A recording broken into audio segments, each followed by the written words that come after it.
Hey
there, welcome back to Science Flixtion. My name is Salim Suterwalla, and as always, I'm joined by my friend and co-host, Carl Eames.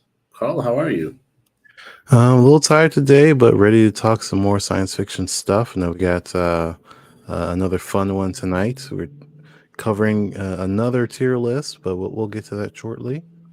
How about you? What's going on with you? No, nothing new. Just a good day at work. And yeah, I'm ready to roll and get into our show here. Nothing really new. I think you mentioned you went and already saw Black Panther, right? Wakanda Forever. Yep, just got back from the show. Of course, I'll save my full thoughts for next week when more people have gotten around to seeing it. But very tasteful, very good.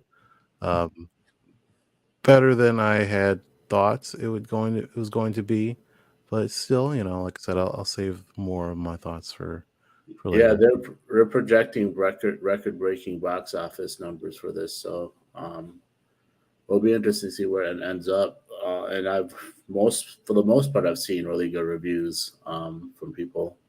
At least the critics, like obviously the fans, are just starting to see it, so we'll see what they think as well. But yeah, I'm gonna go watch it at some point in the next couple of days. I'm not sure when. I'm sure I can find a ticket individually, even if you can find a ticket.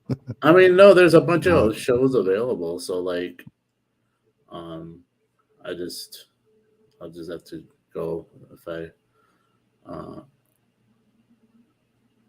let's figure it out. But anyways, let's get into our show. So we have, like I said, we're gonna do our tier list for phase 1 of MCU.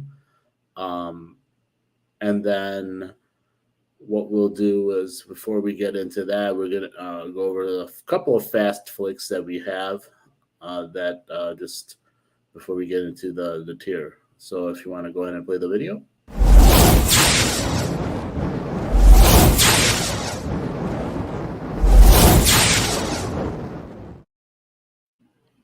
All right, so the first fast flick, it is the Spider-Man Across the Spider-Verse adds Daniel Kaluuya for that. Sony's obviously the animated sequel. So the actor will join an ensemble which will also include Shamik Moore.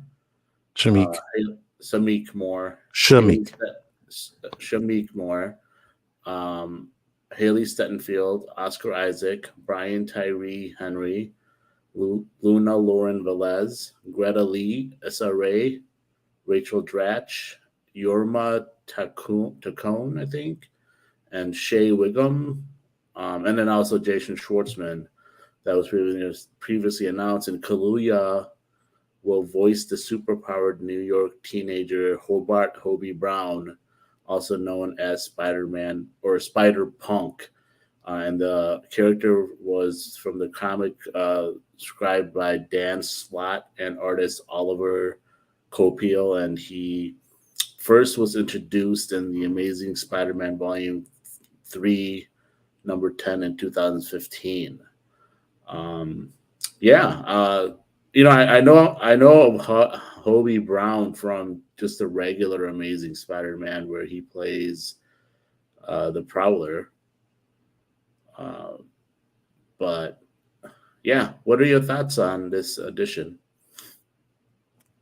Neat to see. It's always good to see, like, specifically Hobie, like you said. Like we know Hobie from the actual Hobie, comic sorry, books. not hobby. Uh, Yeah, actually, from the comic books, we actually know that character. But seeing him right. represented now, actually, as far as Spider Punk goes, I am not like super knowledgeable on Spider Punk. I do have, like, I've read Spider Verse, and I know of the character and the designs and stuff. But as far as, I'm not like a big Spider Punk stan. I never really paid attention to the character.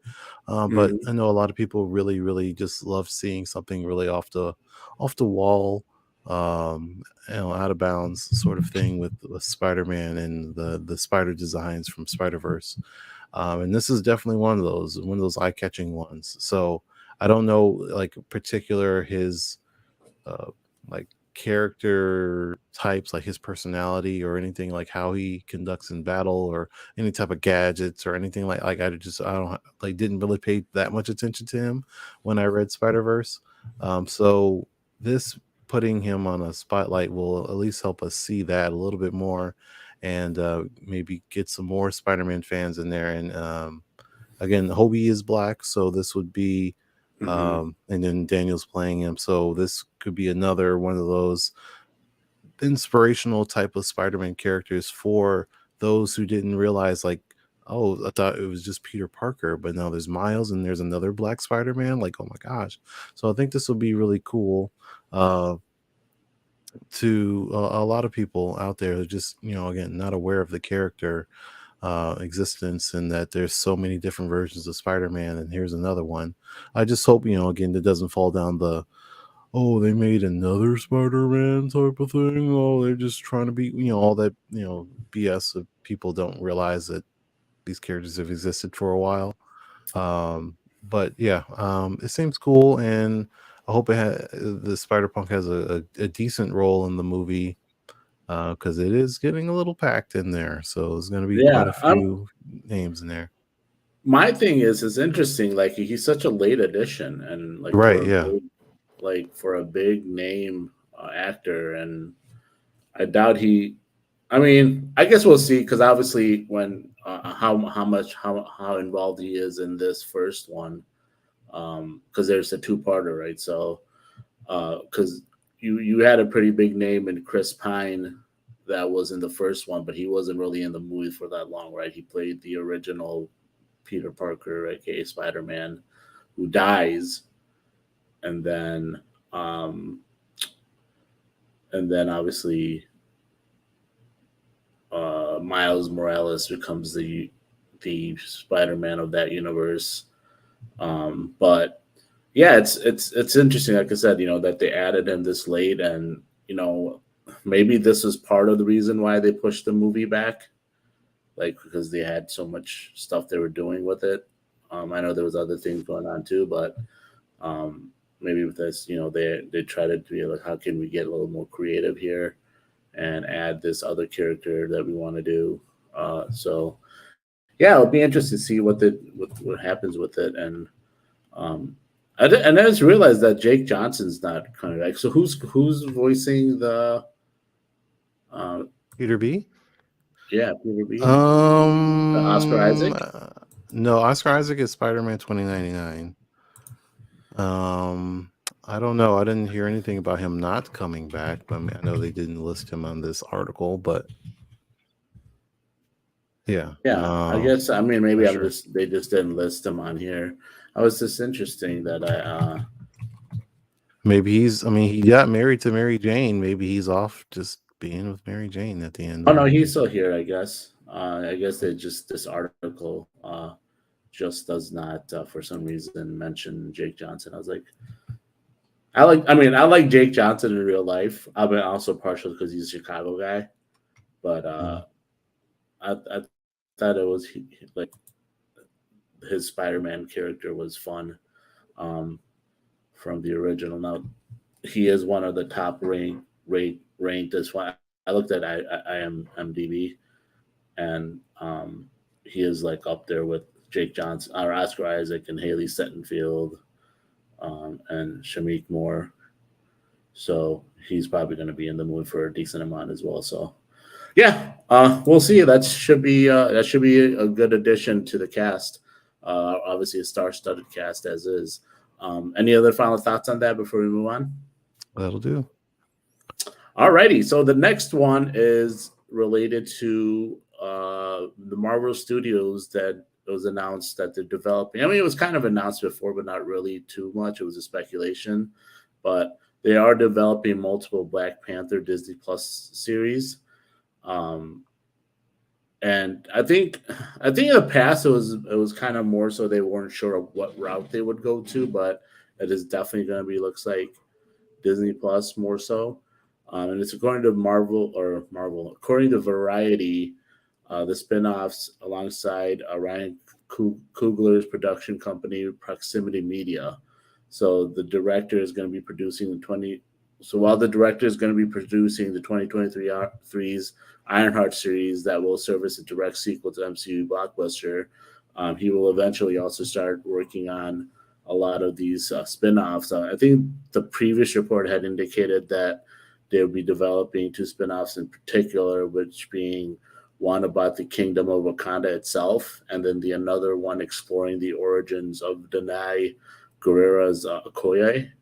So obviously, the latest comments indicate that that's still probably early in development, or speculation. I should not comments, but it'll be interesting to see when these actually start getting made because, like, if Ryan Coogler is the one doing it, like as far as the directing and you maybe writing and all that creative side, um, he's a busy man. Like he has a lot going on, and what it's like. Are they going to?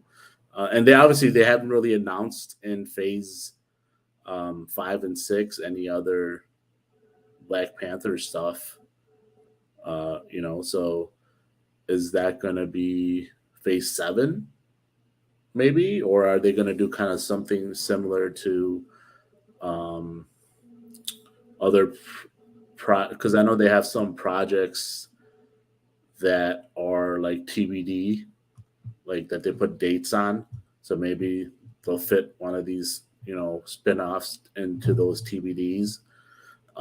Yeah, what are your thoughts on that? Like, are you um, is there anything in particular outside? I know you're excited about the Denai Guerrera's Okoye potential spin-off. Anything else in particular that you'd be interested in them kind of pursuing, or just your general thoughts on this overall? Well, yeah. So Phase 6. Remember, they've only really announced like 2 movies of it, and there's not. It's not a complete. They just have dates set up, like you said, to be announced. It could be putting anything in there, and even then, we know they're going to slot Spider-Man in there at some point, whenever Marvel or Sony decides to make another Spider-Man movie. So there's still plenty of room for more stuff in Phase 5 and 6. That being said, I don't want to say too much. Again, I already have seen Black Panther just a couple hours ago, so I don't want to like start talking too much about that. But yes, I love Okoye in general. So if that's what they have planned, I wouldn't mind that. I hope that Denai is okay being on the small screen. I don't know what kind of story they would tell, given she's not a superpowered character. We kind of know, especially. I mean, we know what her past was from the last movie. We don't really get into that into this current movie, but we still kind of like have a good standing of like her character development, and she goes through quite a bit in this movie. Um, so it's more of like why. I mean, I'm not questioning it, but I don't think we need to know why her like full origin unless it's like something super substantial. They got ideas, but either way, I still enjoy Wakanda and all of its characters. I don't imagine Ryan Coogler is going to be like pinning and directing and producing all of this stuff. He'll probably have like a hands-on, like be a guide sort of thing, kind of like James Snyder or no Zack Snyder. I always mess his name up. Kind of like Zack Snyder wasn't like directing Wonder Woman, but he did like help Patty Jenkins a little bit. Like, hey, this is how this goes, or I would do this and be an advisor, but it was still Patty Jenkins' movie, So I think he'll end up being like that for future Black Panther things because I don't imagine him doing another Black Panther movie if that happens, which speculation, and then Ironheart, and then 2 to 3 more Black Panther stuff. Like and plus he's been doing. Didn't he just isn't he doing the new what's the boxing movie with Michael B. Jordan? Oh, the Um, Creed Creed, yeah, movie. didn't he do that too? So like I'm pretty Right. sure he's kind of busy, so I can't imagine he wants to do everything. Especially after this movie too. I'm sure all of them are burnt out from not just making it but promoting it as well. So I can't imagine them wanting to keep doing so much. Maybe just to be a little bit hands off or hands on, just um, have somebody else's vision and let them carry it. Yeah, that's a good point. I mean, it could be where he's just involved in creatively, and then um, not really doing a lot of like the directing and things like that of it. So it'll be interesting what they do, and I'm looking forward to watching the movie. And I've been avoiding any Marvel related stuff on Twitter because I don't want any spoilers. So we'll see what happens in that regards. So moving on. So I guess since James Gunn took over uh, as far as creative rights and so forth for DC, the DCEU, fans have been clamoring for like Legends of Tomorrow and Suicide Squad, the David Ayer cut. And basically, uh, Gunn said that he's reading a lot of what everyone on Twitter is saying, and he's opened up Twitter at the end of a long creative weekend to see many tweets of aforementioned save Legends of Tomorrow and release the Ayer cut. Um, and obviously he's saying they've all been very excited fans, and majority of these requests were like respectful and enthusiastic, and he's open to pursuing all of that, like what fans want to see happen. um like me personally, I really liked Legends of Tomorrow, the show. Like I know I stopped watching a lot of the CW stuff after a while, but I feel like as far as quality was concerned, I always thought like Legends of Tomorrow was the as far as the entirety of the series. I always felt at least until up to I started watching, and not to say that it stopped being quality after I stopped watching. I just there were just a lot of things I was following at that point, and I just for some one reason or other I just decided to stop watching it. But I always thought Legends of Tomorrow was the overall most quality of all the CW shows. Because obviously, after a while, each show like the Arrow, Flash, and also just started getting watered down as the seasons went along. But I just thought overall, like the strength of the show, Legends of Tomorrow was the strongest, and I know a lot of people were big fans of that show in general. What are your thoughts when you see this, as far as his comments and saying he's paying attention to what the fans want? I had looked up or saw, um, I guess somebody had highlighted it on Twitter or something like that, if I recall, that James Gunn had been asked on Twitter years ago if he supported the site. I'm losing you.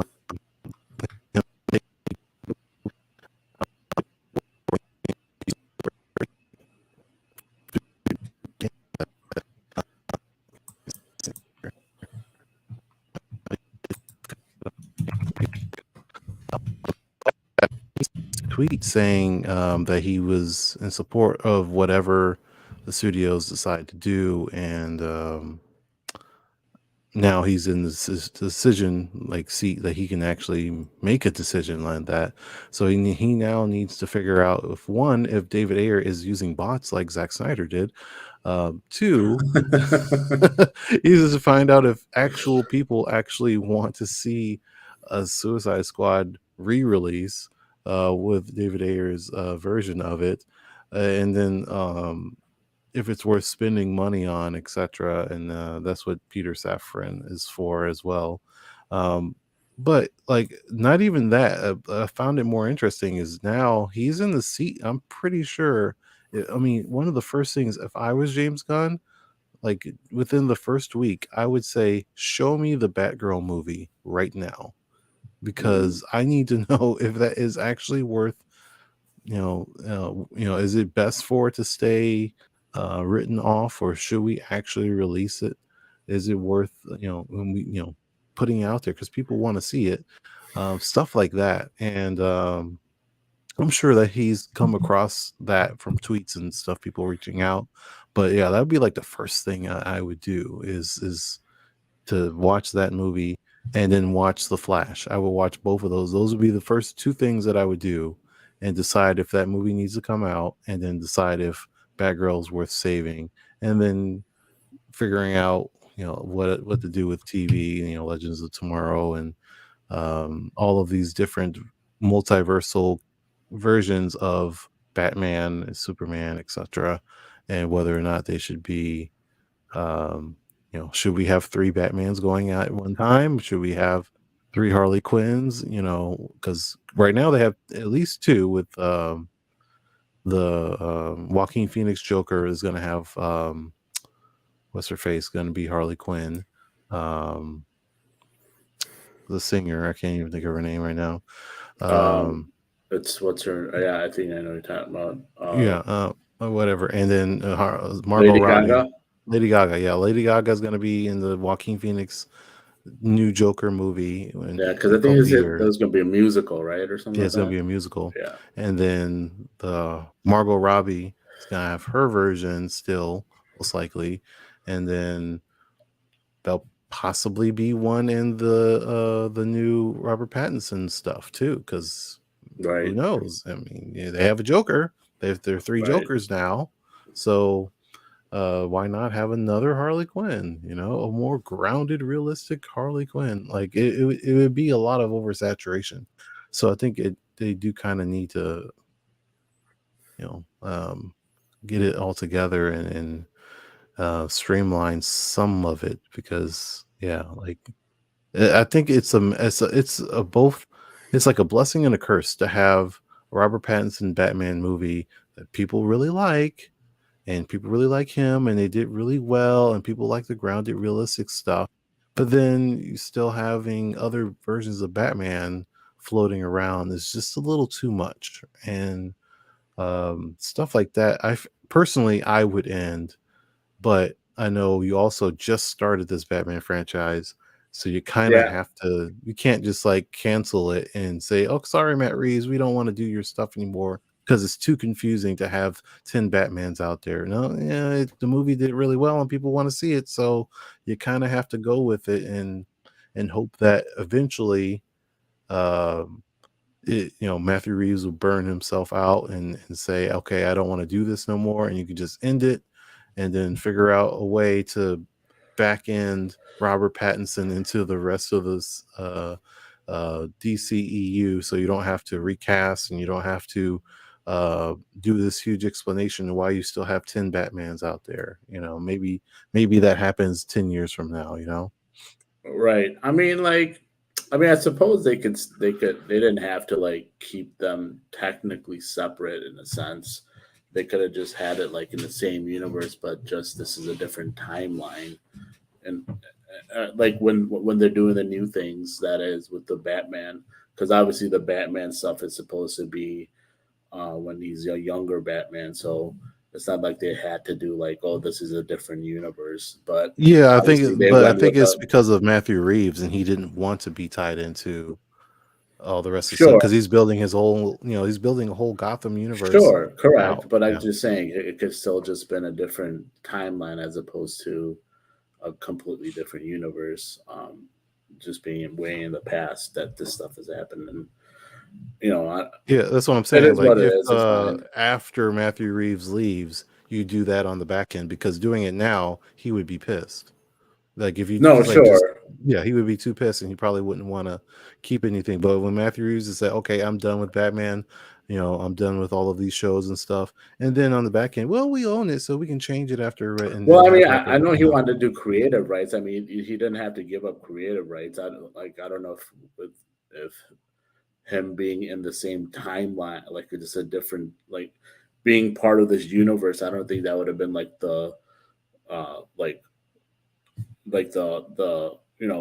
the breaking point for him. Like, no, I refuse to be part of this universe. Like, it's like, dude, yeah, you get complete control of everything. You're still just part of this universe, but it's just in the past. So you have complete all the shows and everything that you do is just and it's an own time frame in the past. So we'll see. Like I said, we'll see what they end up doing. And I think mostly the reasons they obviously kept like the Joker and Joaquin Phoenix a Joker, and like you mentioned, the Batman, just because those things were popular, they did do well, so they didn't want to lose out on the money opportunity on those things, and the things that weren't doing well, mainly being that main universe, the Zack Snyder stuff.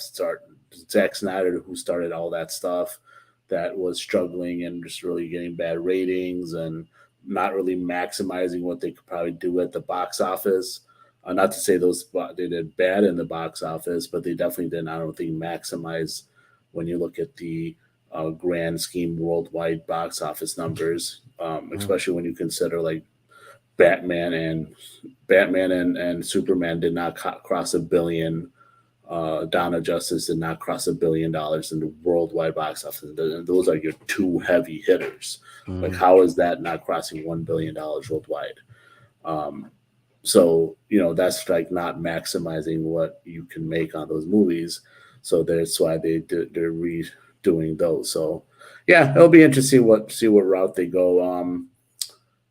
But any final thoughts before we move on to our final fast flick here? No, I'll go ahead and introduce this next one. We're going to talk a little bit more about Avatar 2, actually, kind of Avatar 3 in a way, because uh, James Cameron just was interviewed and basically was saying, hey, if he's not really sure how people feel about Avatar right now, and he's doing these movies. They're filming the third one, uh, but he wants to see how well Avatar 2, The Way of the Water, does, and if it doesn't meet expectations at the box office, then Avatar 3 might be the end of the Avatar series. If it does do well, then they'll because they already have plans like 3 or 4 movies additional. So if it in fact doesn't do well, then they'll just stop at 3. Also, that Avatar 2 has got about a 3-hour runtime. So it's gonna be you putting your butt in that box office seat for at least 3 hours. Salim, are you ready to sit down and watch another? Presumably you'll watch it in 3D, but maybe you won't. 3 hours of a beautiful movie that I don't know. Who knows what's gonna be. I mean, ready? I don't know, but I probably also watch it. I mean, we'll see. We'll see if it's worth it being 3 hours. Um, Usually, movies that run that long, you always end up coming like, well, they could have cut out like 45 minutes of this, then it would have been just fine. So Mhm. we'll see. Most of the times when movies run that long, that's something you feel like, man, they could just cut so many things out that was unnecessary and kind of over explained and overran. Um, so yeah, we'll see. Like I said, I think he mentioned that there was not they didn't spend as much time on emotion in the first film, so he probably wants to get more emotion involved. I don't know if I agree with that. It would just not a lot of. I mean, I feel like there was emotion, a lot of emotion in the film. It just there was, like you've mentioned in the past already. There's not a lot of creativity as far as the storyline is concerned. It's just more of like just kind of stealing other storylines and doing, you know, going off of those as opposed to them doing their own thing. But yeah, I mean, I'll watch it, but I don't know if I'll be ready. I guess my impressions will be based off of how I feel after I come out of sitting in a 3 hour movie, and if I feel like it'll be worth it. Like like I said, with the long movies, like when Zack Snyder's cut came out, luckily it wasn't in theaters, so you Yeah. can kind of, I always tell people if you watch that movie, you can just watch it by part one and two as a first movie, Hmm. and then part three and four as a second movie. Like if you stop in the middle of that movie, it's not like um, you can go back and watch it like the next day, and it's not like you have to sit through the whole thing, and that you're going to be missing out on any details, because I feel like each part is its own kind of thing, and then in the end it comes all together. But yeah, any movie when it's long like that, it's always interesting. I wish movies. That's not random, and I know I'm kind of going on a little tirade and going off tangent here, but I wish when movies are actually that long in the theaters, they would do like the old fashioned intermission stuff. Yeah. Like I feel like I wish they had done that for the Batman, because that was super long, and that was not even 3 hours. How much? That wasn't 3 hours, right? Like I can't I don't remember, remember. but that was pretty long. Like I remember it being like at least 2.5 hours, something like that. Like do the old school intermission thing, man. So like we can have a bathroom break, so I don't have to miss things. Mhm. um, but yeah, I'm gonna have to remember not to like drink anything before the Well, it's before gonna be this kind of goes hard. It's down. a water-based movie. Well, yeah, but I mean, I'm gonna have to remember. Like, well, the thing with the Batman was I foolishly had drank like a entire glass of water, but before I left the theater, and then I was also drinking a Coke, like a Diet Coke or something like that, with my popcorn, and you know, 2 hours in, or like not 2 hours. I drank more than that. So I had drank like something earlier, and then before I left, I drank a glass of water, a full glass of water. So I was like, that was probably foolish of me to do those things, to drink all that liquid, and then like an hour into the movie, I was like, crap, I gotta go to the bathroom, and I just couldn't like. I was like, I can't hold it, man. This is insane. This movie's there's still 2 hours left in this movie. I can't do that. So yeah, I'm gonna have to be a little more tactical in my beverage drinking plan if I go sit down for 3 hours in a theater.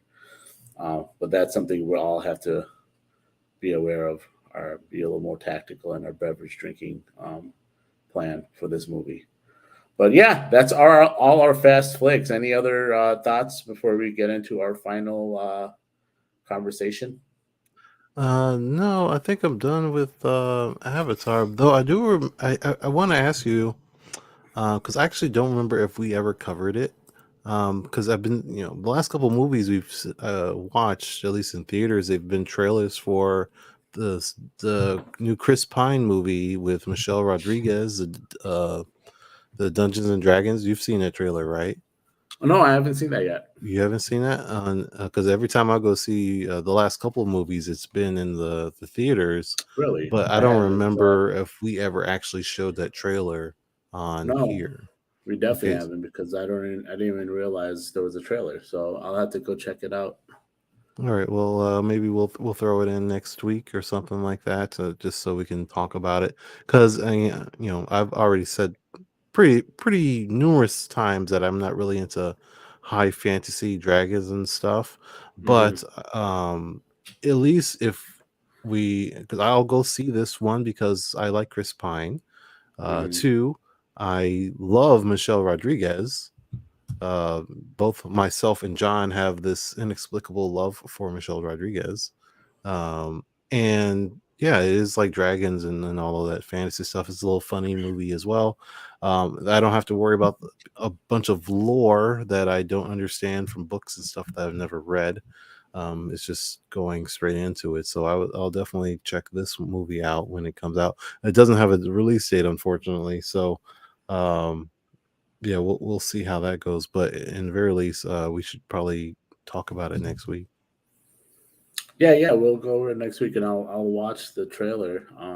Like I said, I didn't even know, I haven't seen it when I've went to movies recently, in theater, so I haven't seen that trailer, them play it, so I'll have to check it out. All right. But yeah, let's get into our main thing, the tier maker for Phase One of MCU.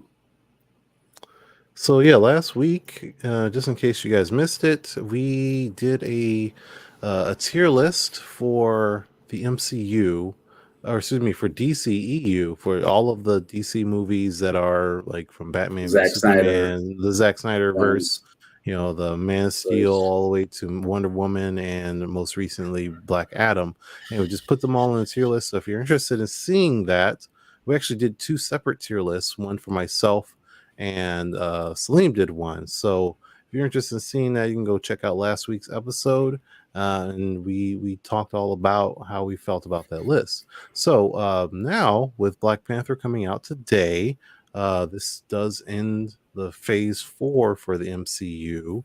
However, a little early to do a tier list on Phase 4. Again, not everyone's seen the movie, and we need to kind of talk about the rest of Marvel as well. So we're just going to kind of warm up uh, getting to Phase 4 by just handling Phase 1, 2, and 3. And we're going to do them all separately. So tonight we're just doing Phase 1. Um, which, looking back, when we go actually looking back at all these movies that are part of Phase 1, there really wasn't a whole lot. It seemed Yeah, like Phase 1 had like this big, it feels like so important and so massive, and then you actually look at how many movies comprise Phase 1, it's like less than a handful. right. But it's still a lot to talk about and still some fun stuff. So let me get this set up here, and then we'll be able to start going on Phase 1.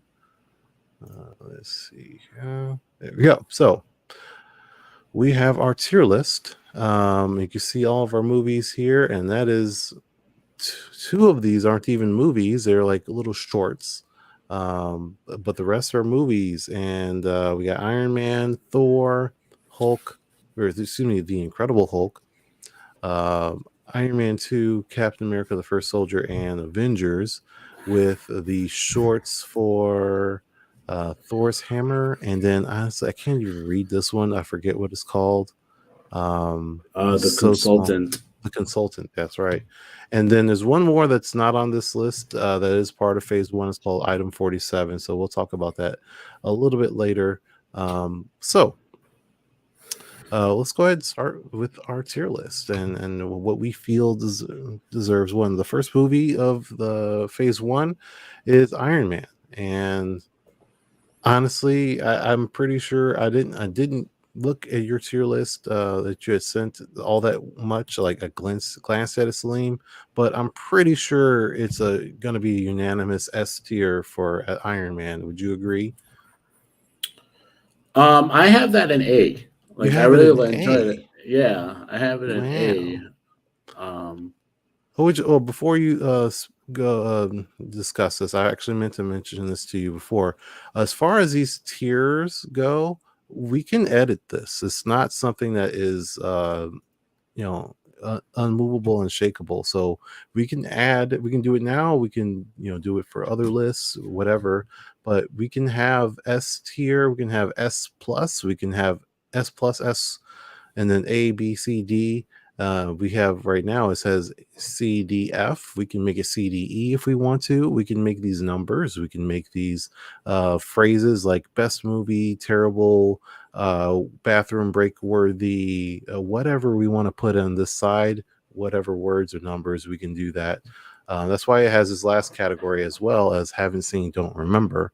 And this is already like this. I didn't even make this tier list. It was already set up. So for anyone that wants to do this, this is on tiermaker.com. You can make your own. But yes, just for the record, if we want to, Salim, if you want to make a minus tier or have some other thing, we can put that in there as well. Sounds good. Yeah. So I mean, I personally have it in A. Like I really enjoyed it. I liked it a lot. I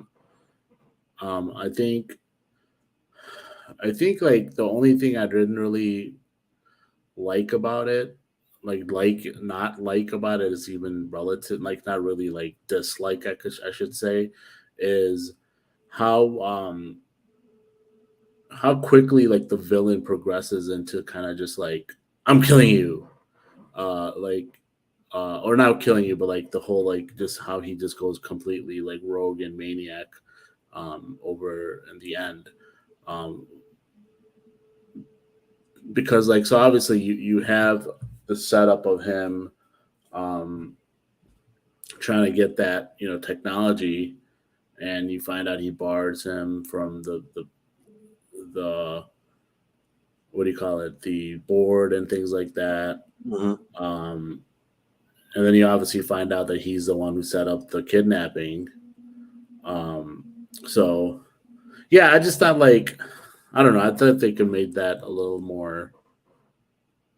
better in that regards. But like I really enjoyed the movie overall, and so that's why I have it at A. And I didn't think it was like some like what I have in the S tier. Like I didn't think it was like as good as that. Um, so that's why I didn't put it in the S tier, I guess. Okay. Well, I personally, as I already led into, I would put it in S tier because I honestly think it is not. It's both there because of its importance to the MCU. It's for me to be S tier. Its importance to the MCU. Its importance to comic book movies in general, as well as just being a damn good movie. It's still from a 2008 movie that has incredible visuals. It's still like a little dated at this point, just a tiny bit, but uh, that again, it's from 2008, so technology has progressed significantly since then, and the fact that it looks as good as it does for a movie that is 14 years old, that's pretty good to me. And then you still have Robert Downey Jr. and his great acting. You still have even Terrence Howard. I know we like Don Cheadle nowadays, but I still like Terrence Howard in the movie. I think he did well.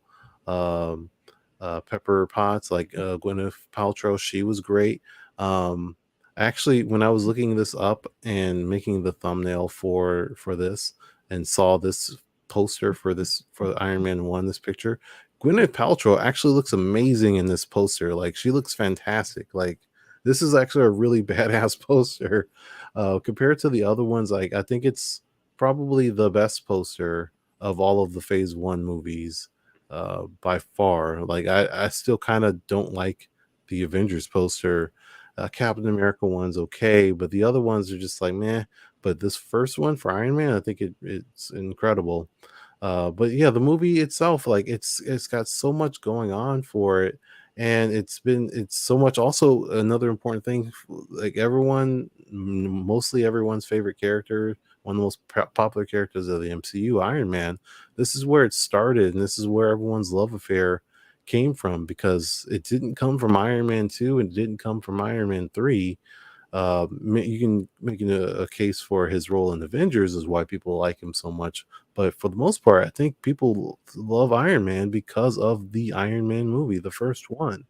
I think it does But it personally. definitely, I Oh, think go it ahead. definitely brought back comic book movies because I think there was like a negative, um, like just a negative thought about comic book movies because obviously you had, I think at that point X Men United had, not United, sorry, X Men, the third X Men had bombed. Mhm. I think Spider Man 3 had bombed. all these other like comic book movies that they had done. Obviously, the Hulk, not the Incredible one, but the Eric, Ang Lee, Eric, Ang Lee Eric one Bana, had been yeah. terrible. And everyone was like, "Oh, they're making another comic book movie and Iron Man and what the hell?" Like, what are they doing? Oh yeah, and obviously Daredevil, the Brad Pitt, not Brad Pitt, the Ben Affleck one I that was like, had Brad Pitt. Ooh, I want to see that one. that one had bombed. So like there was like a big, this a bad taste in people's mouths for comic book movies. Like the general consensus was like, man, like comic book movies aren't doing well. They're not good. Yeah, I would Um, say that so it kind before of Iron Man, that comic revived book it. movies were still niche, but Iron Man was the reason comic book movies became a whole subgenre because though it wasn't at the time, but it launched the success of the MCU. And now everyone's making comic book movies, and you see multiple comic book movies a year based off of how well it's the MCU started with Iron Man. But before that, book movies was just a niche thing that happened every once in a while. You get, like I said, you had your X-Men and your Spider-Man movies, but they were supposed to end. Spider-Man ended at 3, though they were supposed to do 4, but then they canceled that. And X-Men ended at 3, and Hmm. although Wolverine had his own spin-off thing going on, and that was Right. a disaster. um but yeah, like there was some that were good, but mostly the stigma was comic book movies are bad, and don't make comic book movies. You're going to waste a lot of money and time, and no one's going to like them. There's only a couple of them that are good, like Spider-Man 2 and X-Men 2, and the old Superman movies, and then the old Batman movies, not the ones in the 90s. So those Hmm. were the old ones that were good and Blade up until that point. um so yeah, I think for that reason, I think for those reasons, I think it deserves to be S. But um, yeah, because I don't have a gripe at all with Obadiah Stane. Um, I mean, don't get me wrong. Like, we hadn't seen what Disney had done with the MCU to that point, because this is the first time that they even was it even Disney at that point in 2008. I don't think Yeah, so. it was. It He was bought. owned by. They had purchased Marvel's rights in general with the comic book side, and they owned all the characters.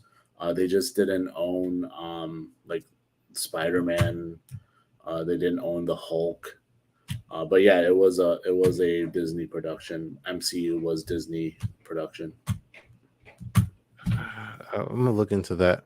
'Cause that doesn't sound right. Because I believe it wasn't until, because like Spectacular Spider-Man and all that.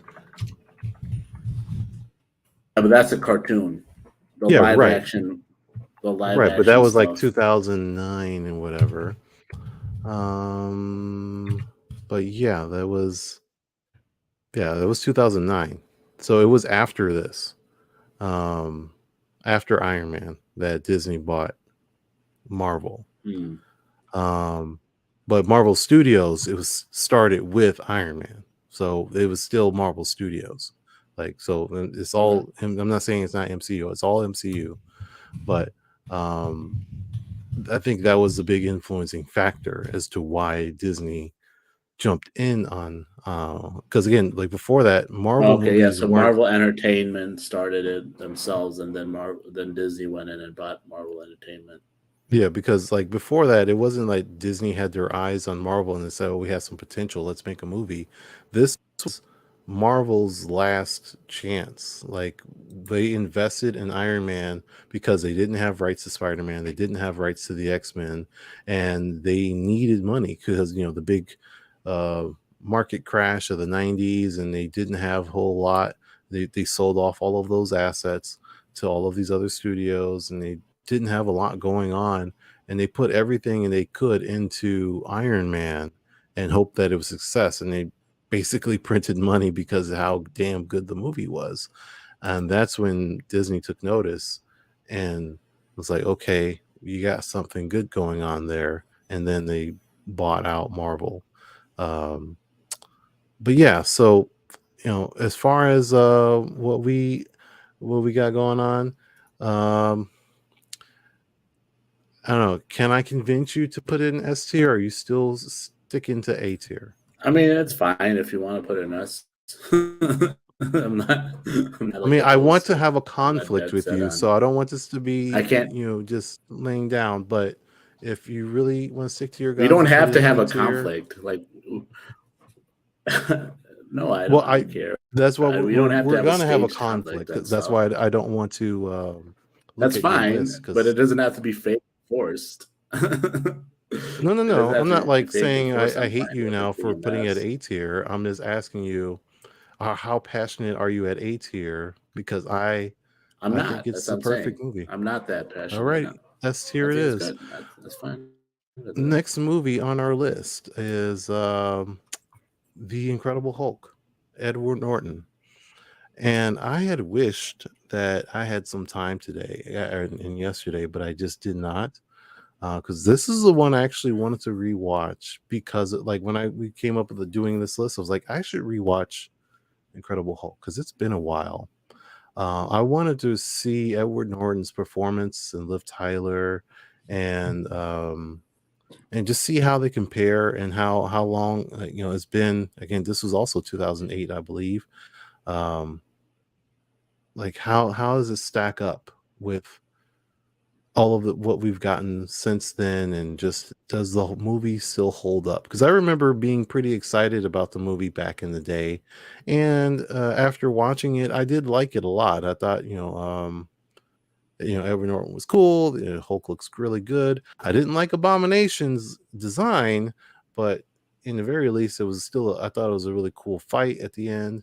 Um, though again, Liv Tyler wasn't like super amazing, but early Marvel had that cookie cutter formula with the love interests and the story and stuff. So at the time, I didn't think much of it because it was only the second movie. Looking back, it's like, yeah, things could have been a little bit better.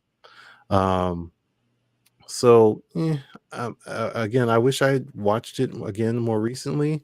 I'm definitely not putting it in S tier, but I don't think it's a half bad movie in general. It did set up some cool things, had a nice Stanley cameo, and stuff that we're finally getting around to, like the leaders coming back very soon, and whatever super soldier serum references in there. Um, Personally, I would give it like a C or a B, but I'm still pretty flexible. How do you feel about The Incredible Hulk, Salim? Yeah, I put it in C. Like I enjoyed it. I think there's good parts, like you mentioned. I actually really enjoyed the last fight. Like it's like what was like a 45-minute fight between him and the Abomination. I did like Edward Norton as Bruce Banner. I didn't like dislike him as Bruce Banner. I thought he was like at least like physically wise, he probably fit Bruce Banner better than Michael Ruffalo, who's a little bit more built. Like Bruce Banner is supposed to be this like skinny, nerdy looking guy. He's not supposed to be like this buff, handsome looking dude.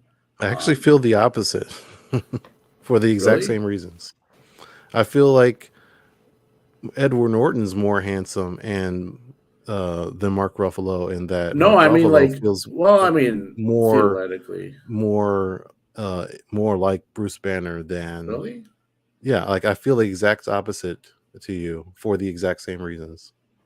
Oh, I feel like Edward Norton is like more of the, well, at least in that movie he was more of a skinnier, like Yeah, for sure. frame body movie. Like I feel like that's what like he's supposed to look like. And um but yeah, I have it in C because like, yeah, I mean I haven't seen like it does a solid, this is a decent movie. It doesn't like knock you out. It's better. It's like it certainly is better than the Ang Lee one. Yeah. Like a lot better. Um, And yeah, that's what I have it at. Yeah, that Ang Lee movie, I never saw it in theaters.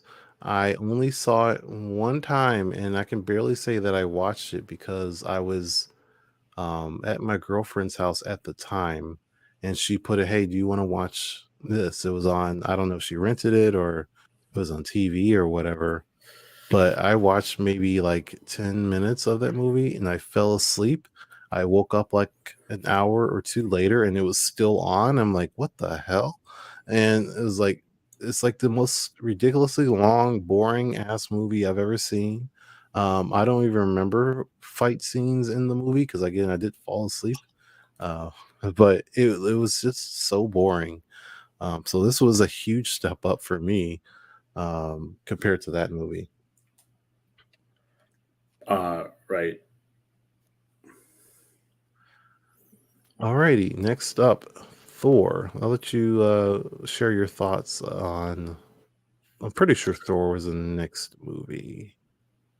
Yeah, Uh, yeah, right. Yeah, it was the next movie. So yeah. So look, I remember when they because I've read the comic book before. Like I wasn't like that read the comic book that much, but I remember when they said they were going to make a Thor movie. I was like, oh, this is going to be tough because Thor isn't a really like emotional character. He's very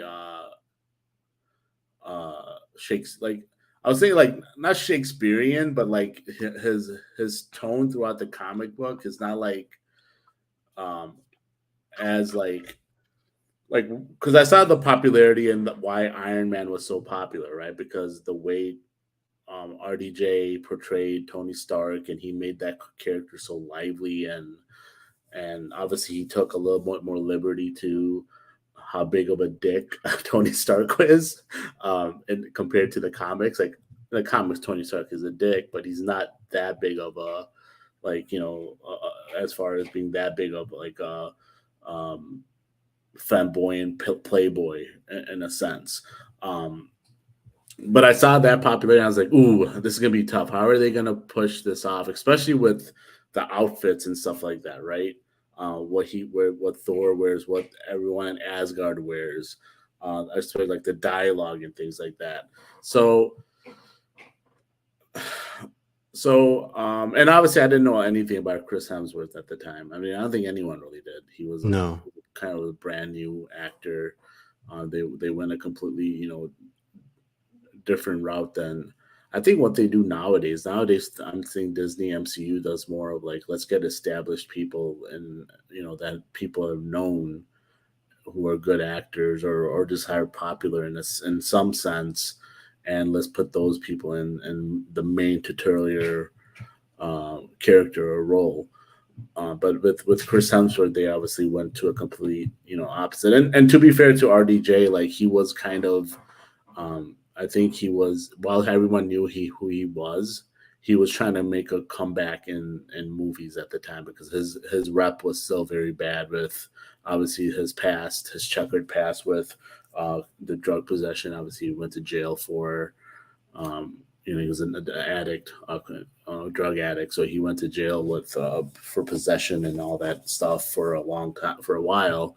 Um, and obviously he was kind of looked at as a risky choice to do that movie, and obviously that revived his image and career again. But yeah, it was and then looking back at the movie, like I think they did the best as possible they could considering all those obstacles. I still don't have it like I didn't like it as much as Incredible Hulk. There's definitely good parts to it. I liked Natalie Portman's character. I didn't like how they had Thor's like his hair just looked weird when I look back at it. Like his like on Chris Hemsworth's face, like especially because they dyed his eyebrows. yeah, they made him extra blonde. Yeah, it was just really weird. And especially when like I mean, and to an extent, like I'll say this, like looking at Phase One, I did kind of mix my opinions of the characters as they progressed into different movies and different phases. So I was kind of I was kind of like use not just separating phase one from all the other stuff that came out later. It was kind of hard for me to do that. And seeing how much different the Thor character became compared to how it started as well. You know, it's he was probably a lot the first Thor movie. He was probably a lot more accurate to the comic book the way he was in Thor one than he is in the rest of the movies. But it just I feel like also the what sets it back a little bit is just the progression of how he gets to Earth and kind of runs so quickly, and how they kind of show how with him gaining back being worthy of the hammer and all that stuff. It just kind of I don't know. So to me, I had it in D. Like there's parts I liked, and there's parts that were just like it was rough go for the movie. I don't know if I'm making sense because I'm Yeah, kind of yeah. jumping around. But yeah, that's what I have at D. I don't know where you had Thor. But yeah, like I'm glad you mentioned this. I did want to say that yeah, phase one was very much a let's try to make things as comic book accurate as possible phase, with a little bit of practicality. One of the best things, and is what was established with the Thor movie, and is probably the only truly good thing to come out of it, was the imagery of Asgard and Right, and all of Asgardian and magic and gods and stuff. I think that's the only real thing that was significant with this movie, because you had seeing actual Asgard, like it being fully realized in real life and rendered and all of that stuff, and no one had seen Asgard before like that. Is that had always been hand drawn, so seeing this big city of gold, and then seeing the Rainbow Bridge, and seeing Heimdall using the big sword at the whatever station thing, and seeing Loki and Odin and the frost giants and the destroyer armor, and those things were the most important part of the Thor movie, because the and they script actually itself undersell the wasn't as frost great. giants too. They kind of undersell the frost giants too because Yeah, the they weren't frost really giants are much. Yeah, giant because they're actually giants yeah. in the comics. They're like legit a lot like bigger than the Asgardians. Hmm. And they were bigger in this They movie, were but they just didn't have like a much of a not part, because it relative, was early in the movie when Thor had beat their ass, and then Loki goes back to talk to, I believe he talks to Ymir, but I don't remember who he ended up actually talking to. Um, but yeah, like it was still, though, even though we had comic book type of stuff, like you said, like we said with Thor, they made him super blonde eyebrows, and he had the helmet back then as well, which Chris Hemsworth ended up hating, and that's why they ditched right? it later. um but yeah, they tried to do so much with comic book accuracy that it kind of hurt. Right. And That's that I hurt guess what I was this trying to movie. get to. That's what I was trying to get to. It's hard to do that in a movie. Like it makes sense in the comics, and it flows better in the comics, and also because you have more time to like explain things out. But in a movie, doing a movie, that's why in a sense too, it's been hard for people to get Superman so accurate and in the movie sense too, just because it's like there's certain things that you can get away with in a comic book that you can't in a live action. And I just feel like what they eventually did with Thor was better for a movie setting than what they did in the first one. Yeah, because even like one of the big things with Thor, as you was alluding to, his dialogue. He doesn't even, like in comic books, he would say "verily, verily" and "I," and Nay, and all of these different things that are very much like a Thor thing. They tried to do that Mhm. in this movie, and I don't know if it just didn't hit for casual audiences or it just sounded too awkward, but it just didn't work well, and that's why they don't do that stuff anymore. And that's why it's so much more comedic now with Right. And Thor it Ragnarok and Love and Thunder. right. And it doesn't really fit with the rest of the MCU movies, like, right? It's just so different than like the tone and the dialogue and this all that stuff. It's just such more different than what they're trying to do, and the because and like if they weren't like like joined as far as telling a story to one final ending, Hmm. it might work better. But because they're so connected and having this movie being so like themed differently, especially if you're going to do um, a a movie like the Avengers when all these characters meet up, it's kind of hard to have that character be so different tone wise than the other characters, and trying to blend that in. So I think that's why it didn't fit the rest the tone wise for the rest of the phase. Yeah, because like when you're reading a Thor comic book, you have the benefit of the comic book is like that, and everyone speaks that way. And in the next issue, they continue to speak that way, so that tone is established for the actual comic book stories for Thor. But like you said, trying to fit it in the MCU with real people and all of these others characters in the same universe don't talk that way. It makes that stick out a little bit more, and you just kind of aren't used to it. But again, I don't know because they did this.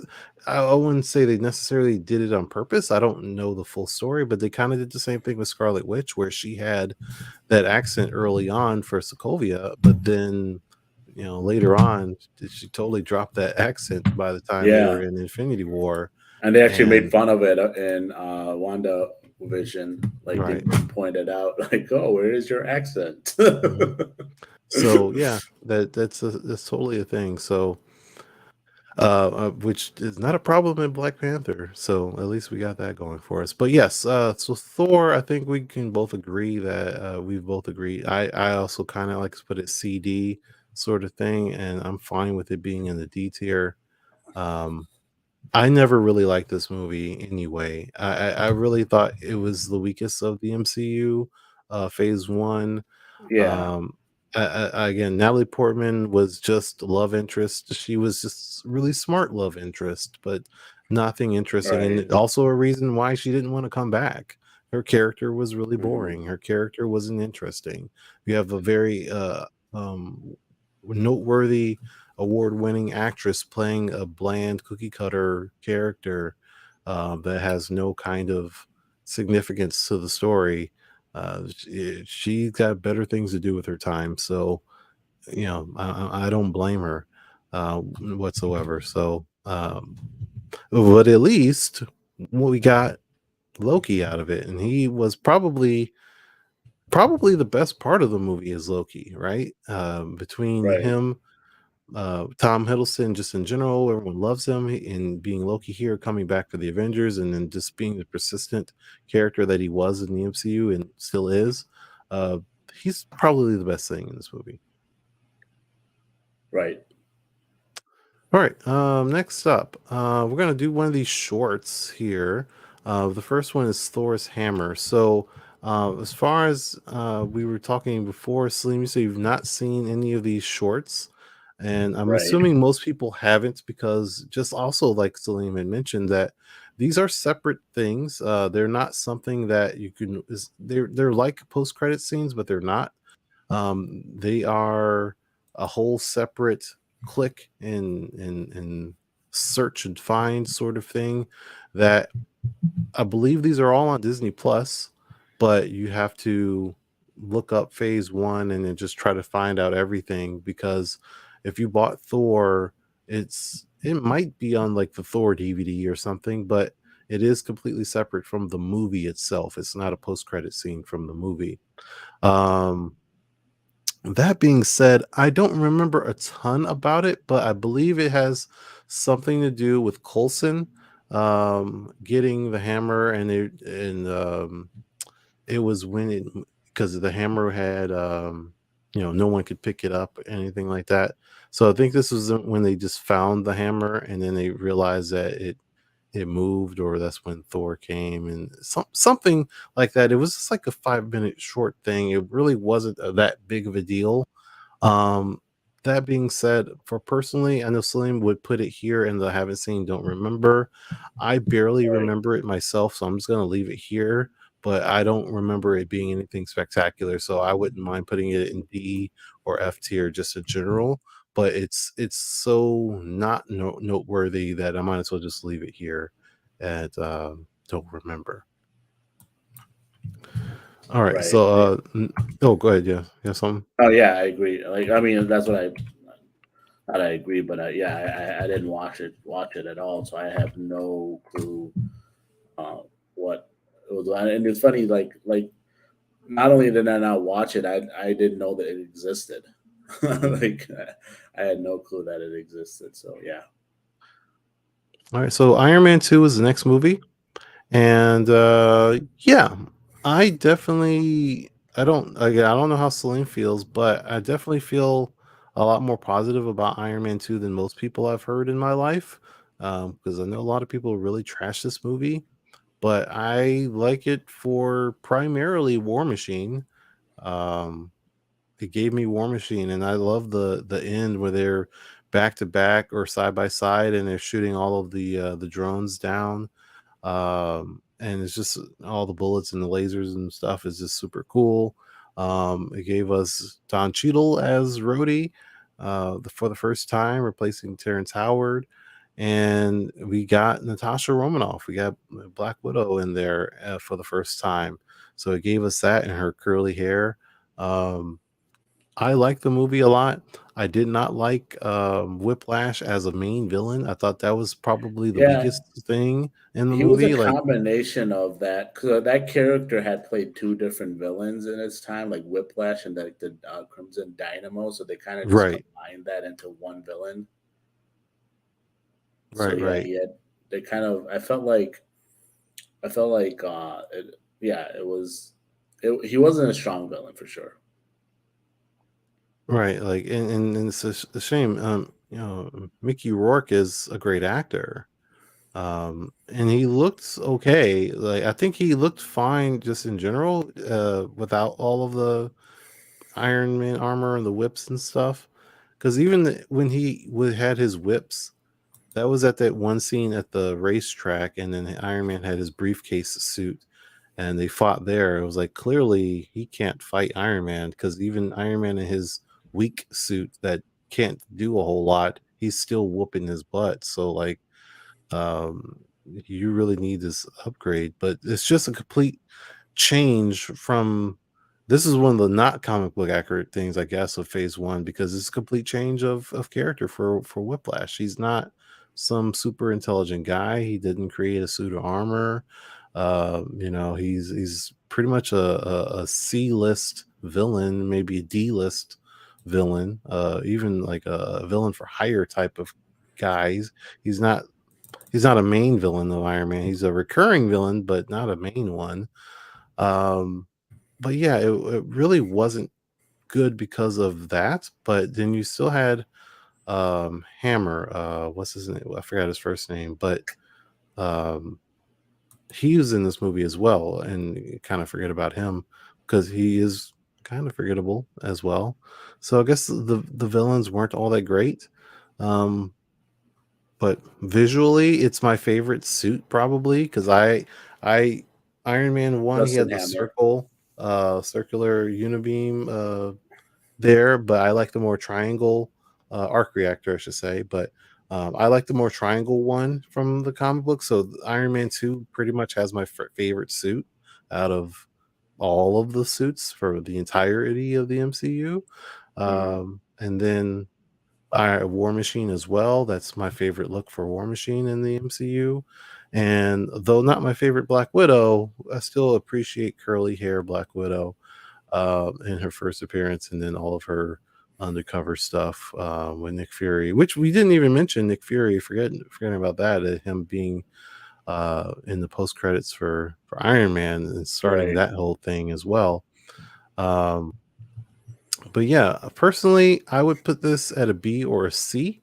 I think it's I would rather watch this over Hulk, but definitely better than Thor.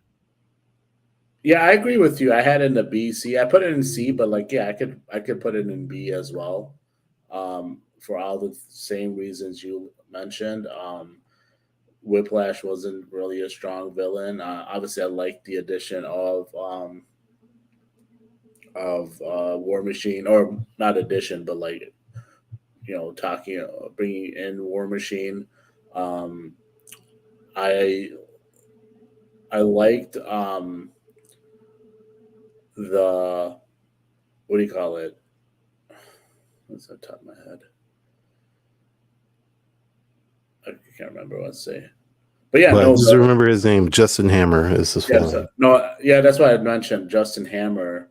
I felt like, like Sam Rockwell is a really good actor, and I felt like it was just kind of like they did a little disservice, um, as far as, because I think Justin Hammer is a pretty big villain, or a pretty big like nemesis of Tony Stark in the Hmm. comic. So I mean, while they show like, obviously the rivalry that they do have, I feel like it's probably a little like not sold as well. I don't know. Um, so yeah, I mean, I'm comfortable with it at C or B, and I definitely liked him better than Incredible Hulk. I agree with you. I want my bird. What's that? I want my bird. Oh yeah, I want my bird, my bird, My my board. bird. But yeah, and I agree with the suit thing. I really like the suitcase part. And one of the funniest things, like, so when because there was like the whole controversy of what's his name, Terrence Howard, not Hmm. being uh, uh, uh, yeah, roadie anymore. And it's funny when Don Cheadle first appears in the court, he's like, "I'm here. Let's get over. Let's move on." Like Yeah, it's right. kind of like a reference to like, I'm roadie now, so get over it. So I like that little thing that they do, And and I that's so really like. perfectly Don Cheadle. It's like he probably wrote that line himself. Right, and I really like that, and to mention another thing I like about that court scene, like that is the most Tony Stark. I should say that is the most Robert Downey version of Tony Stark there could be, because like that just shows the extra oomph he adds into what Tony Stark is in the MCU compared to in the comics. Like being that big of like an arrogant prick, in the MCU, like the way he completely does the things what he does in the court, with obviously commandeering the the screens, everything, like putting all there, the way he's Yeah. speaking to the senators and everything like that. Like that whole scene is just basically like, the epitome of who he portrays, like kind of what Tony Stark is. And I feel like they Marvel ended up adding that portion into like the later Tony Stark comic versions. Like they added a little bit more into it. Like before that, he wasn't as big of like that big of a, you know, like I said, a dick. That he was to an extent, but not that big of a dick. But yeah, I agree with you, as a whole, that I would put it in that C or B area. So I think we agree C is fine. Alrighty. Let's see. Next up is the consultant, I believe. Yes, because this came out before Captain America. I'm gonna really quick read the plot because I honestly don't remember. I know they're just sitting there talking at this diner. It's Jasper Sitwell and Phil Coulson. They're and just real quick. Phil Coulson walks into a restaurant where Jasper Sitwell is eating breakfast and informs him that the World Security Council wishes Emil Blonsky released from prison to join the Avengers Initiative. They see him as a war hero and blame his fight in New York with Bruce Banner and Banner himself. They order S.H.I.E.L.D. to send the agent and negotiate Blonsky's release from custody with Thaddeus Ross. The two agents decide to send a patsy to sabotage the meeting so Ross will refuse to release Blonsky. At Sitwell's urging, Coulson reluctantly sends the consultant to Tony Stark. A disgraced Ross sits drinking at a bar and he's approached by Stark, who ends up annoying Ross so much that Ross tries to have him removed from the bar. And in reply, Stark buys the bar, schedules it for demolition the next day at the restaurant. Sitwell arrives at Coulson's eating breakfast. Coulson informs him that their plan worked and Blonsky remained in prison. And that is all what the consultant was. So now that you can't say that you haven't seen it, don't remember. No, I'm just kidding. It's really, I mean, that's all it was. And it really wasn't much, right? Like, they're just sitting there talking. Hey, we have to get Abomination out of prison and make him join the Avengers. That's not a good idea. Let's set it up so that it doesn't happen. And then it doesn't happen. So really nothing particularly amazing. So is what it is. Yeah, I'll have to check these out just to watch them. Just like I said, like this too, I had no idea it existed even. So this is like literally when I did the tiers, like, oh, these things are things. I didn't know that. Mm-hmm. I didn't know these were part of it. So okay, fair enough. Alrighty, Captain America, you're up. Captain America. So I'll say I think I don't remember what the general consensus was of that movie. But for me, like I'll say this: the entire Captain America series, I think, is the strongest of all the movies. Like the 1, 2, and 3. I get it. Technically, the third one, the Civil War, you can almost count that as an Avengers movie to a degree. But like obviously, Winter Soldier is still like my all-time favorite movie. And I felt like the first Avenger was as strong as Iron Man to me. Really? Yeah, like I really enjoyed it. I enjoyed I was there when Chris Evans was announced as Cap, people were like, oh, he was Johnny Storm. Like that's weird. Like how is he going to be a different character? Obviously with Fantastic Four. And speaking of comic book movies that had put bad taste in people's mouth, the second Fantastic Four had done just that at that time before, and that was before Iron Man had come out. We forgot to include that as well into the discourse of bad comic book movies. But yeah, people were kind of up and like, I don't know how will this be because we don't know how Chris Evans will do. But I feel like he, as far as like who he is in the comic books to on screen, he's probably most consistently accurate. I feel like through the comics to on screen. Yeah, sure. Like obviously not apples to apples. Like he's not exactly the same in a sense, but like when you consider all the characters, they did change to a degree. But Cap is pretty much as close to the comic book character as you can get. Like every parts of him. And I just didn't like that he wasn't blonde. Yeah, that's one thing that they changed. Obviously, Chris Evans probably didn't want to dye his hair. I'm assuming. Mm-hmm. I don't but know. I think they still consider Chris Evans' hair blonde, even though it's I think it's a dirty blonde, right? Like a dirty blonde, yeah. Right. But yeah, I really enjoyed the first one. I really like the like I get into like the occult stuff, like when people are like the old like the old Nazi occult stuff, like when people are like they're always like the villains and things like that. I like that. portion of it. I'm not saying I like Nazis. That's not what I'm saying. Just so in case people misunderstand what I'm saying, that's not what I'm saying. I like that whole like genre, and I like the fact that they had that bits of that in there, and they were fighting.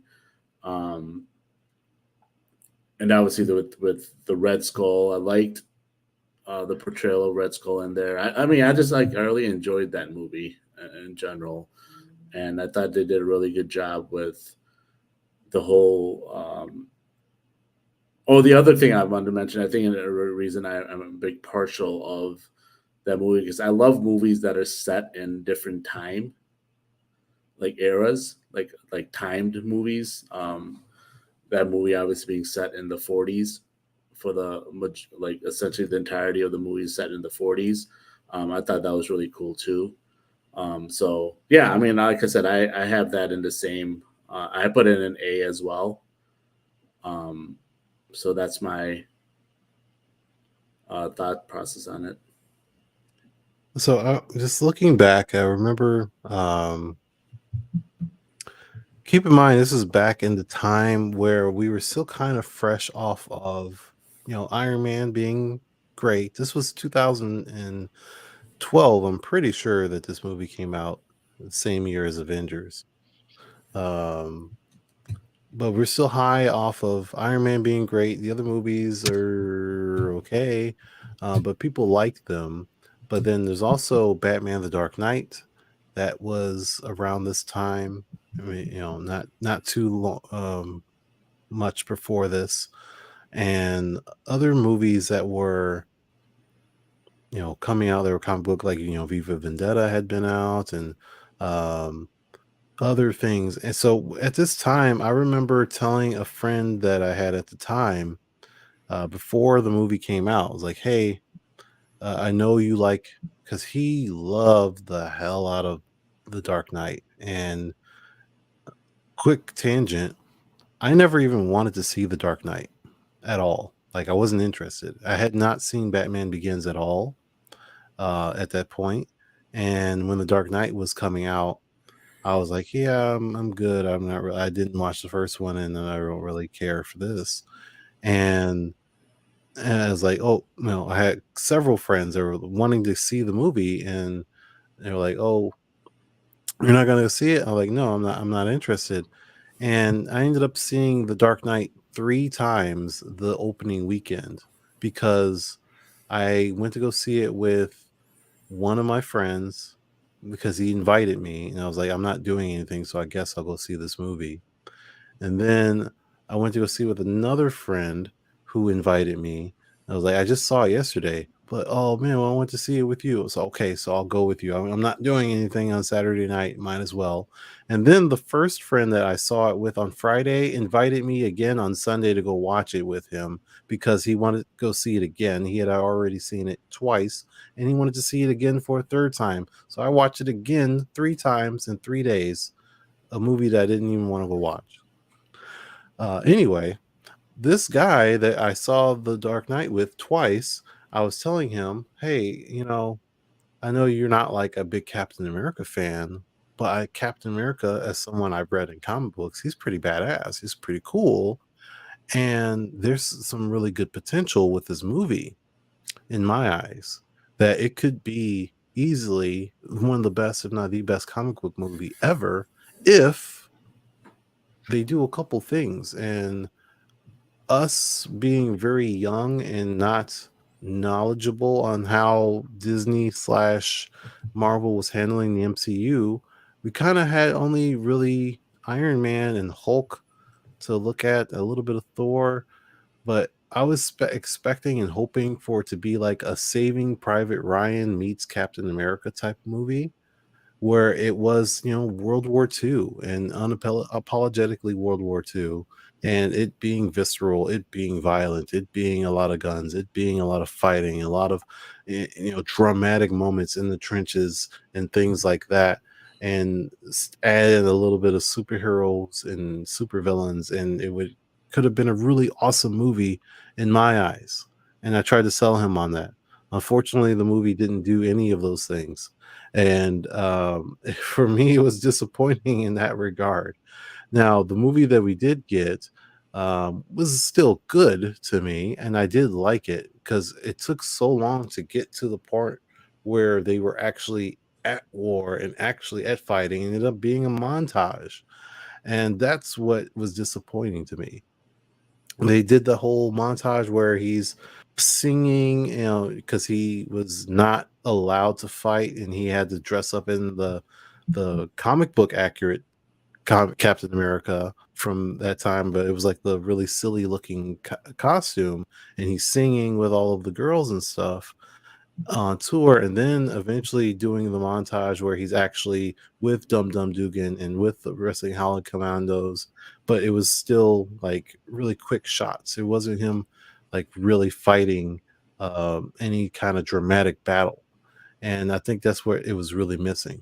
Um, Red Skull was still really cool and really good, and between he and Peggy Carter, those were the best parts of the movie to me. Um, Not to say that they were so standout either, because I love Haley Atwell in this movie. This has started my love affair for her and for Peggy. And again, Red Skull was super good, totally underused, and I wish they did work out a way to use him more in the MCU. But hey, we weren't really expecting Endgame and Infinity War for him to be used there either. So I am happy to see him there, but just to get like a true Red Skull where he's like an actual threat to the world and the modern day, we never really got that. So that's kind of disappointing. But that's a huge, big picture thing. As far as this movie goes, though, it just didn't have the action that I was expecting. I did love Sebastian Stan as well as Bucky, and just getting that set up for Winter Soldier was super good. But Winter Soldier and this movie don't compare to me. And I don't want to look too far ahead and make that kind of comparison. But in general, um, this movie is good, but I don't love it either. Like, it's one of those movies I even forget that Tommy Lee Jones is even in this movie. Um, Really? I yeah, don't like forget. He was really good in it. yeah, like yeah. I only reminded myself he was in the movie when I was doing this, and I was like looking at the poster. I was like, oh shoot, that's right. It's got Two Face in it. Um, His deadpan humor is awesome in there. yeah, and it's not that he's bad. It's just like he is Tommy for Tommy Lee Jones, for him, him being such a acclaimed actor. Again, the role that he's playing, you wish you play something a little bit more significant. Same thing with another actress that we'll talk about shortly, but um, not in this movie. But still, like I hoped for more. Um, but yeah, it was okay. I think the action, like I'm saying, the action was a little lackluster. For me, I think this is like a B tier at best. I could put it at C tier just because of my own personal gripes, but Eesh. Yeah, I just for can't agree with that. yeah, you have it at, you said A. Yeah, like I said, I mean, this like the lack of action. I don't know. I mean, it's an origin, so they're trying to establish who Captain America is, like who It's Steve in Rogers World is. War II. It's. I mean, it's not. It wasn't set out to be just a World War II movie. It's about establishing the character of Captain America and Steve Rogers. Right, So they're trying to exactly. show that his nobility, to show where he comes from. Then that all that part is important. Like when they're picking him to be Steve Rogers or Captain America, that all part is so important about him being this guy that um, even when he is at his weakest, he does not back down from bullies. That's so important. That's why like all that part is important and that is needed. Like and to be in there, like I don't need to see war scenes from the beginning of the movie. So No, I'm like not when saying that. I'm saying that when we got to action scenes, it was a montage.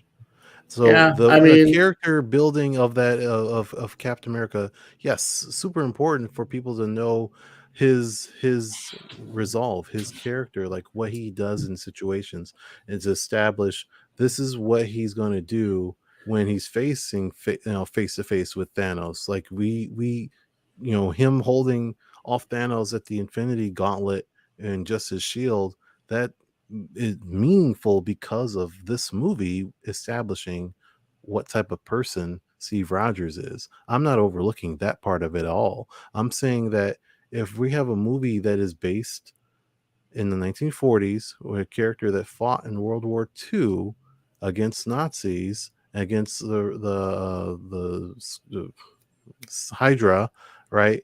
Why are we getting action scenes where they're just montage scenes? And it's fun, but I mean, the end also at the wasn't same montage. time, I get now, like I said before, we were still kind of young and looking at this as not realizing that Disney is disifying things and making things PG-13, so it's not going to be blood and guts everywhere. So I get that now, and at the time I had some expectations for a little bit more graphic stuff, but at the same time we now can see that we can get some little bit more violent things, a little bit uh, uh more action going on, and I wish we had that for this movie. So I don't put it as high of a list of entertainment because again, the next movie, Winter Soldier, super great knife fights and gun scenes and explosions and fist fights and stuff like that. We had all that in that movie.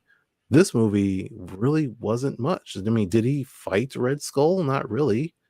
Did he really fight much soldiers? Not really. They had like all this advanced technology and stuff like that. So it really wasn't that much of a you know action movie. It was a character driven movie, I guess, if that's what you're trying to say.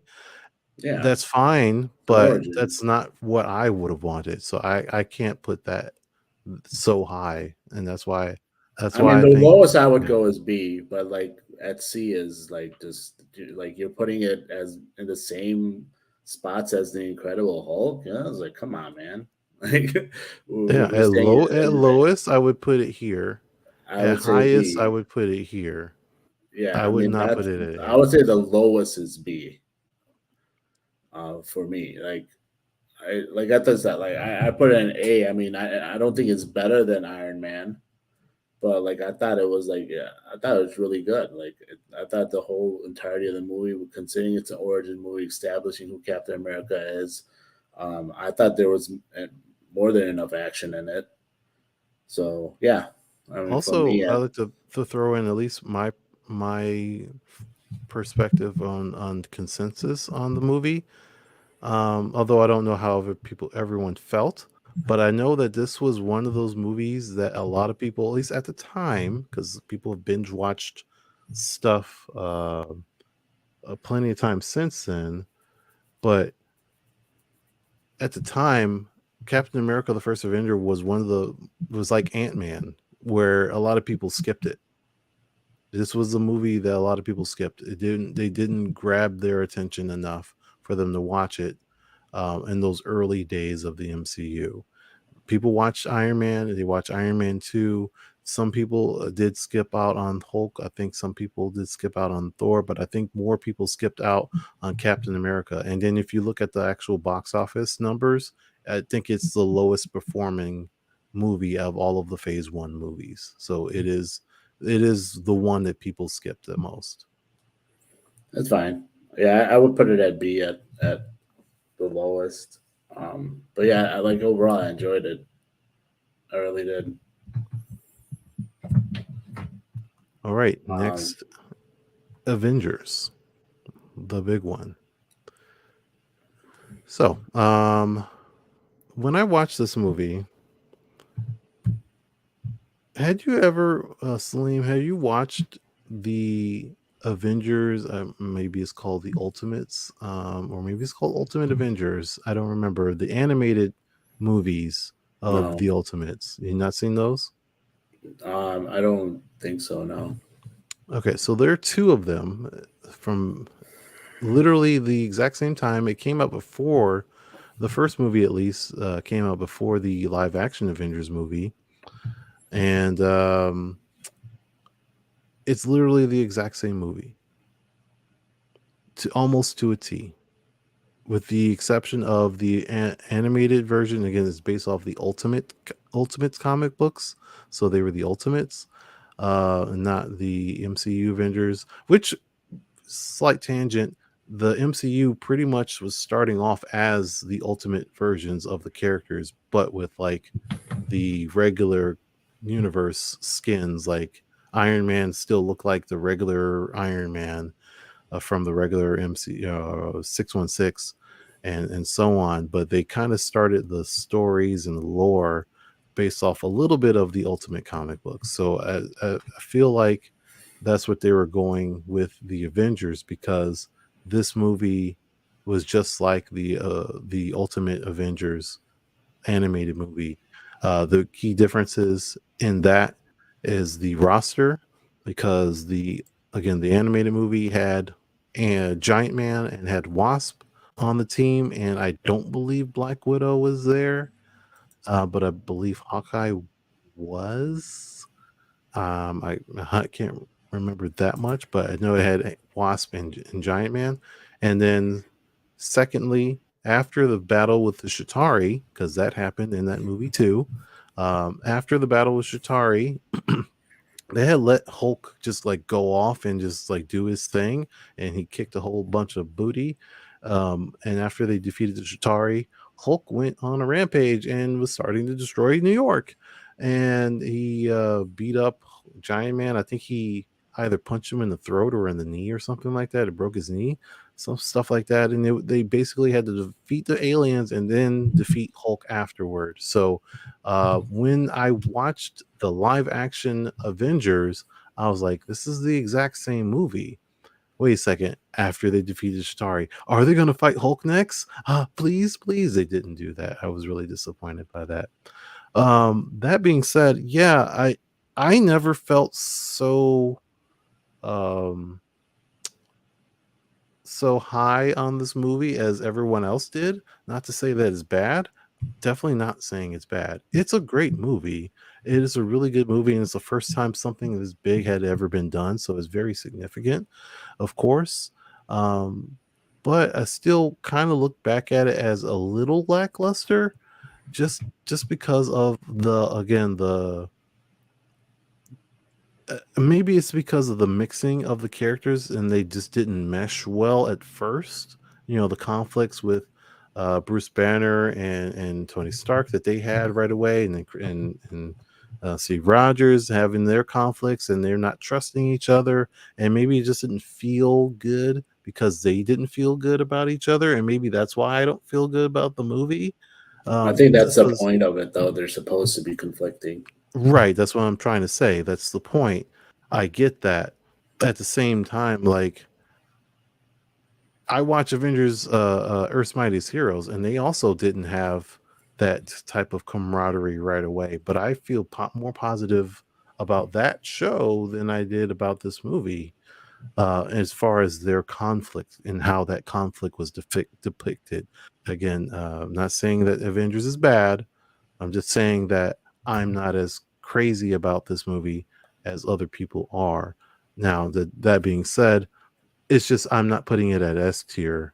I put it at A tier because I think there are other movies that are better than this, and I think that this is just like a good movie that did something that people weren't expecting. It's kind of like and maybe you're getting ahead of yourself, but like Endgame is a great movie, and I do love Endgame, but between the payoff of the 20 movies that preceded it, and that's what it was, a payoff, and then the fan service part of it, and then the last hour where all of the cool action happened. I think that's where it's good, but the rest of the movie, or I should say, that's where it's great and fantastic, and the rest of the movie is just a good movie and is cool. I don't put Endgame as the best MCU movie because it's not a complete package to me. Where we are already talking, and you're already talking about like the Winter Soldier, that is a complete package to me. So for me, Avengers is a great movie that just falls a little short. I don't mind it being an S tier, but I still think Iron Man is way better of a movie, but if I think it's that much better, then I kind of feel like it should be an A tier, and that's how I feel. I mean, I had it between S and A, and I put it at S just because I thought they did. I thought they did a good job of combining all the characters, and when the characters first meet each other, I thought they did it fairly well as far as transitioning from the odds that they had with each other, and then getting into um, on the same page and being like, okay, well, we see what how we have to work together to end this thing that's happening. I thought they did a good job there. I thought it was the storyline was good. I thought I love the Shatari. I love like the final battle scene was really great. Yep. Um, uh, yeah, I thought. I mean, I put it in S because I love like the build up of getting there, like with all the other movies combined and the what MCU was doing and seeing the final thing come together, and the way it came together and how it worked out to me.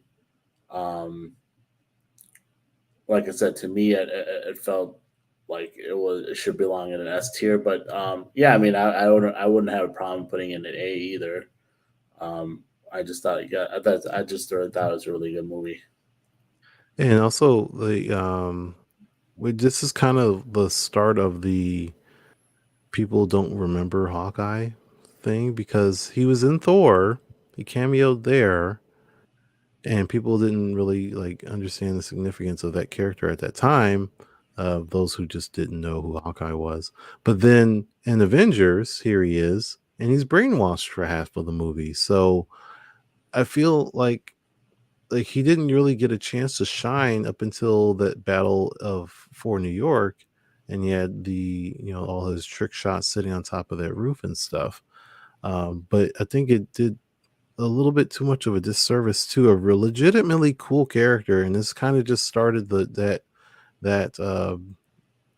that view of him that didn't really get rectified a little bit until Age of Ultron, when he got like a good solo spot to get his character built up a little bit better. But uh, for what it's worth, Hawkeye was a very forgettable part of this movie.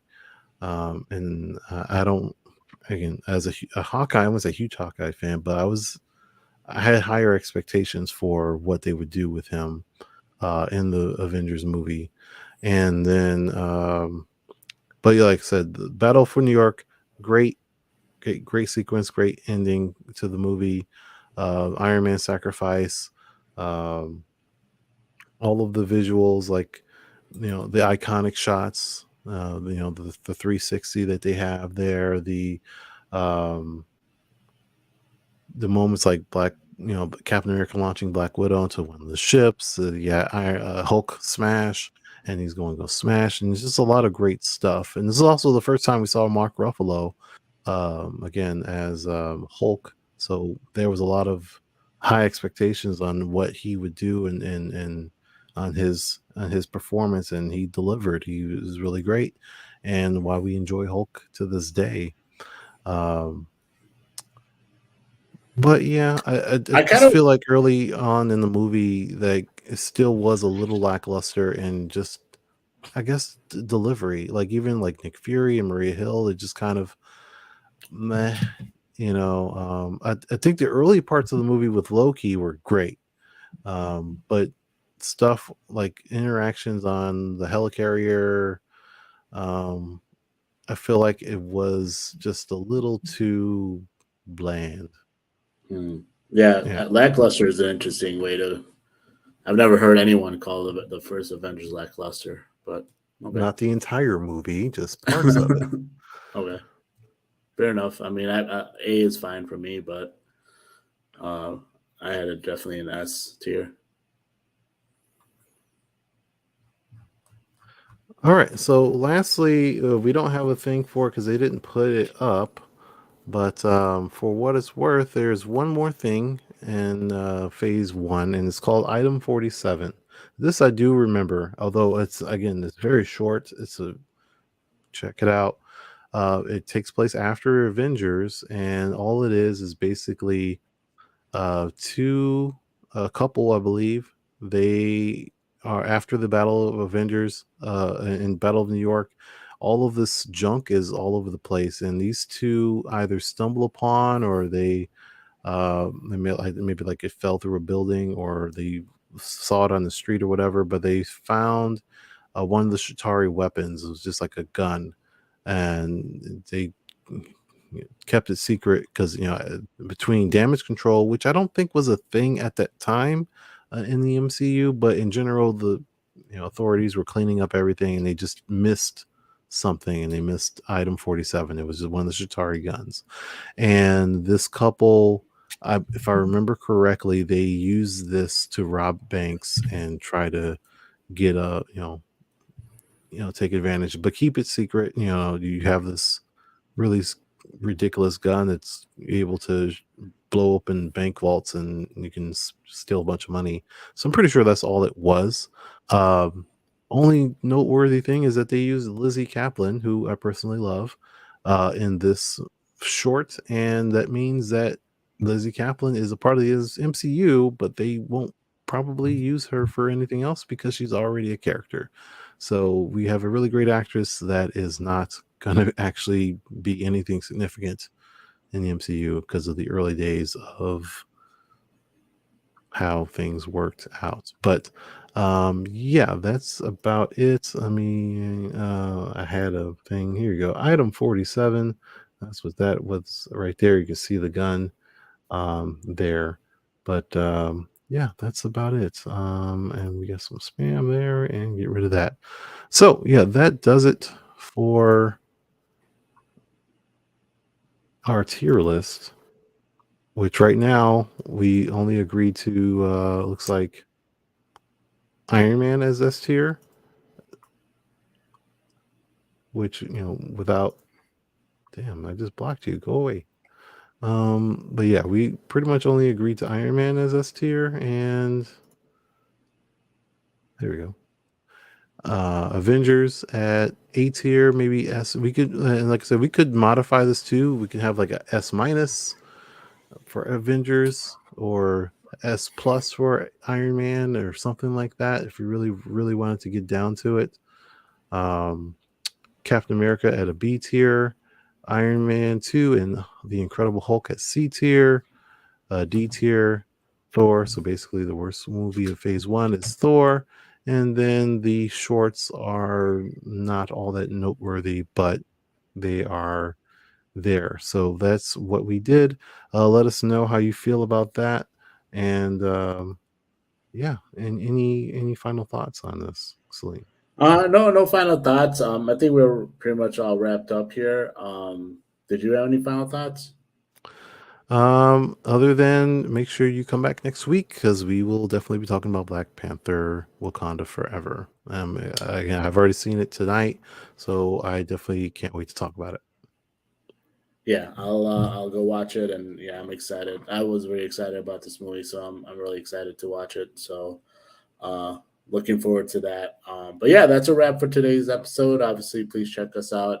Any previous episodes you may have missed on the Barroom Network, on YouTube, as well as on all audio platforms. And please check out anything else the Barroom does have to offer. I'll cover all Chicago sports. But yeah, that's a wrap for me, and we'll see you guys next time. Ready?